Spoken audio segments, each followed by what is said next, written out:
जय माता दी। प्रिय भक्तजनों, आपका अपने चैनल आजीवन आध्यात्मिक भक्ति पर हार्दिक स्वागत है। आज मार्कंडेय पुराण में वर्णित कथा के माध्यम से जानेंगे कि राजा राज्यवर्धन पर भगवान सूर्य की कृपा कैसे हुई और कैसे राजा अपनी संपूर्ण प्रजा के साथ सहस्र वर्षों तक जीवित रहे। ओम भास्कराय नमः। पूर्व काल में दम नामक एक राजा थे। उनके पुत्र का नाम राज्यवर्धन था। वे भली भांति पृथ्वी का पालन करते थे। उनके राष्ट्र में धन जन प्रतिदिन बढ़ रहा था। उनके अंतर्गत अन्य राजा और संपूर्ण राष्ट्र अत्यंत प्रसन्न और संतुष्ट थे।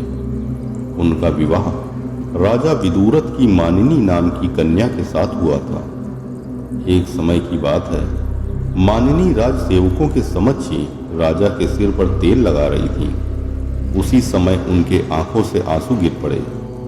वे अश्रुकण जब राजा के शरीर पर गिरे तब उन्होंने मानिनी की ओर देखा और पूछा कि मानिनी रो क्यों रही हो, पर उसने कुछ भी उत्तर न दिया।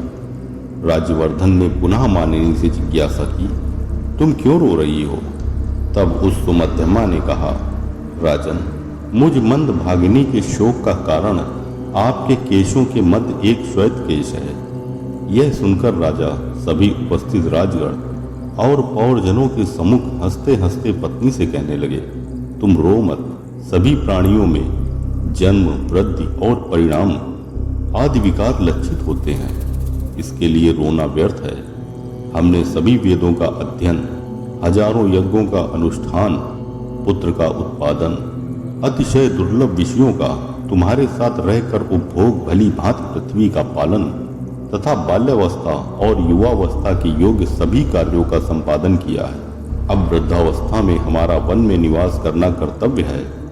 तब समीपस्थ अन्य राजाओं और पूर्ववासियों ने राजा को प्रणाम कर विनय पूर्वक कहा, हे राजन, आपकी पत्नी का रोना तो निरर्थक है, किंतु हम लोगों अथवा सभी प्राणियों के लिए यह रोने का समय उपस्थित हो गया है। यदि आप वन को जाएंगे तो हम लोग भी साथ में ही प्रस्थान करेंगे। इसके फलस्वरूप पृथ्वी पर रहने वालों की निश्चय ही स्रोत स्मार्थ सभी क्रियाएं समाप्त हो जाएंगी। पर राजा ने वन में जाने का दृढ़ निश्चय कर लिया तथा अपने पुरोहितों से अपने पुत्र के राज्याभिषेक के लिए शुभ मुहूर्त के विषय में पूछा। वे बोले, हे राजन, आप प्रसन्न हो और कृपा करके पहले जैसे हम लोगों का रक्षण करते थे वैसे ही रक्षण करें। हे भूप, आपके वन जाने से हम सभी लोग दुखी हो जाएंगे। इसीलिए हे राजन, आप वैसा ही कार्य करें जिससे सभी प्राणी कष्ट का अनुभव न करें। हम लोग आपसे शून्य इस सिंहासन को देखना नहीं चाहते। इस प्रकार उन लोगों तथा अन्यान्य ब्राह्मणों, पूर्ववासियों, राजाओं, मंत्रियों और भृत्यों के द्वारा पुनः पुनः निवेदन करने पर भी राजा ने वनवास की इच्छा का त्याग न कर यमराज कभी भी क्षमा न करेंगे, यही उत्तर दिया। जब राजा ने अपने वनवास के विचार का परित्याग नहीं किया तब ब्राह्मण, वृद्ध, पूर्ववासीगण, मंत्री, सेवक वर्ग सब मिलकर विचार करने लगे कि अब क्या किया जाए। धर्म प्रवर राजा के प्रति प्रेम के कारण उन लोगों ने विचार कर यह निश्चय किया कि हम लोग भली भांति ध्यानरत होकर तपस्या के द्वारा भगवान भास्कर की आराधना करेंगे और उनसे राजा के चिरजीवी होने की प्रार्थना करेंगे। भगवान भास्कर की आराधना में सबको अतिशय प्रयत्नशील देखकर सुदाम नामक एक गंधर्व ने आकर कहा, कामरूप नामक विशाल पर्वत पर सिद्धों के द्वारा प्रतिष्ठित एक गुरु विशाल नामक वन है। वहां जाकर संयत चित्त से भगवान सूर्य देव की आराधना करने से सभी कामनाओं की प्राप्ति होती है। गंधर्व के इस वाक्य को सुनकर वे सभी अरण्य में गए। वहां अतिशय भक्ति पूर्वक 3 मास तक उनके स्तवन पाठ पूर्वक पूजा करने पर भगवान भास्कर संतुष्ट हुए। इसके बाद भगवान भास्कर ने स्वयं दुर्निरीक्ष होने पर भी अपने दिव्य मंडल से चलकर और उदयकालीन मंडल से समन्वित होकर उन आराधकों को दर्शन दिए तथा वर मांगने के लिए कहा। तब प्रजाजनों ने कहा, हे भास्कर देव, यदि आप हमारी भक्ति से प्रसन्न हैं तो हम लोगों के राजा राज्यवर्धन निरोग, विजित शत्रु, पूर्ण कोश और स्थिर यौवन होकर 10 सहस्र वर्ष तक जीवित रहें। तब तथास्तु कहकर भगवान भास्कर वहीं अंतर्ध्यान हो गए और प्रजाजन भी वर लाभ से संतुष्ट होकर राजा के पास चले आए। सहस्रांशु की आराधना और उनसे वर लाभ की जो कुछ घटना हुई थी प्रजाजनों ने राजा से कह सुनाई। उसे सुनकर नरेंद्र पत्नी मानिनी बहुत प्रसन्न हुई, परंतु राजा ने इस संबंध में कुछ भी नहीं कहा और वे बहुत देर तक विचार करते रहे। फिर मानिनी ने हष्ट अंतःकरण से पति से कहा, हे महिपाल, आप बढ़ी हुई आयु से अब सब प्रकार की वृद्धि प्राप्त करें। आप निरोग और स्थिर यौवन होकर आज से 10 सहस्र वर्षों तक जीवित रहेंगे, फिर भी आप प्रसन्न क्यों नहीं हैं? यह सुनकर राजा ने कहा, मैं अकेला 10 सहस्र वर्षों तक जीऊंगा, किंतु तुम नहीं जियोगी। तब क्या तुम्हारे वियोग से मुझे दुख नहीं होगा?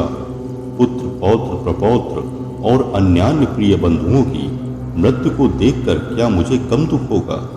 जिन्होंने मेरे लिए अपनी शिराओं को जलाकर तपस्या की वे मर जाएंगे और मैं जीवित रहकर सुख भोग करूंगा। क्या यह मेरे लिए धिक्कार की बात नहीं है?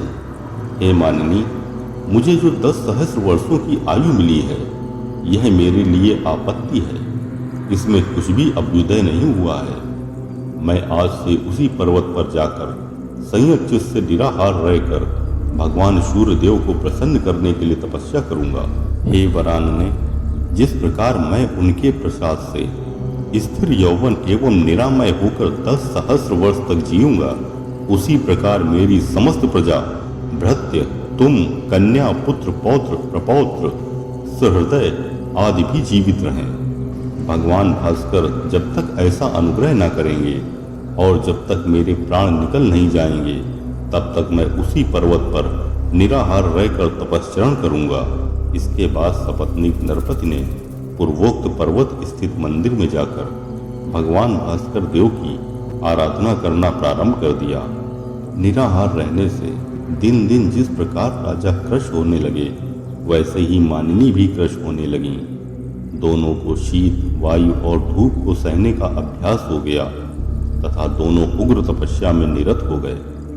इस प्रकार भगवान सूर्यदेव की आराधना और तपस्या करते हुए 1 वर्ष से अधिक काल व्यतीत हो गया।